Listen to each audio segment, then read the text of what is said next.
Tu as sûrement entendu, il ne faut rien ajouter ni enlever de la Bible. On retrouve ça dans Apocalypse et dans Deutéronome. Vous n'ajouterez rien et vous n'en retrancherez rien. Dans les deux livres, c'est ce qui est mentionné. Mais attention, ces avertissements sont spécifiques à chaque contexte. Et ce n'est pas à toute la Bible. Dans Apocalypse, Jean parle de ce livre.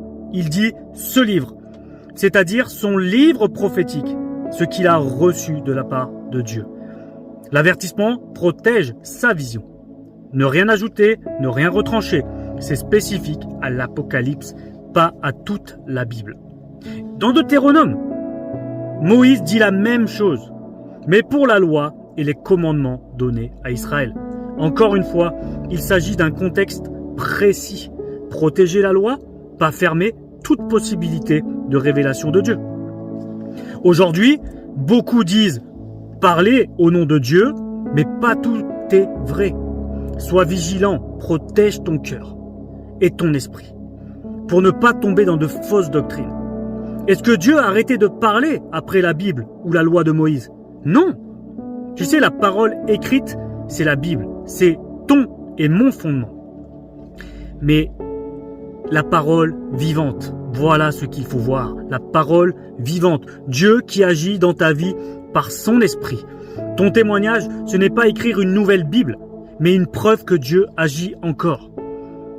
Apocalypse et Deutéronome rappellent de respecter ce qui a été donné dans leur contexte.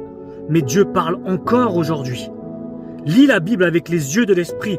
Demande à Dieu de te guider. Reste vigilant et sois encouragé. Dieu continue de transformer ta vie par sa parole vivante. Amen. Ne te laisse pas avoir par des fausses doctrines. Ne te laisse pas avoir par des gens qui te disent la Bible, on peut rien ajouter ni enlever. Non. Tout ça, faut remettre les choses dans leur contexte. Et à chaque fois, je t'encourage à regarder les choses dans leur contexte. Intéresse-toi au contexte biblique et tu vas voir que beaucoup de choses vont se révéler à toi et tu vas voir vraiment une grande différence dans ta lecture biblique.